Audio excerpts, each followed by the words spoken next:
Magluluto tayo ng stir fry beef. Garlic.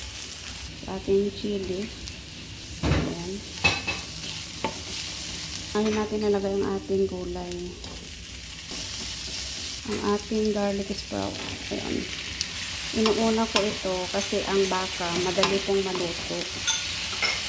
Lalagyan din natin ng oyster. Ayan, luto-luto na siya. Pwede natin haluin kaunti at isabay natin ang ating beef. Haluin muna natin, tanggalin muna natin. May kaunti po akong mantika dyan. Lagyan natin ang ating beef.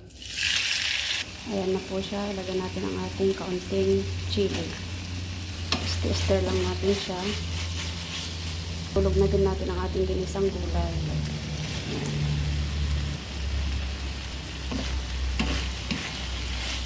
Lagyan natin ulit ng kaunting oyster.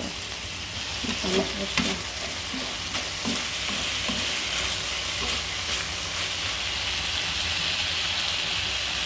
Okay na po siya. Luto na. Ayan. Kompleto recados na siya.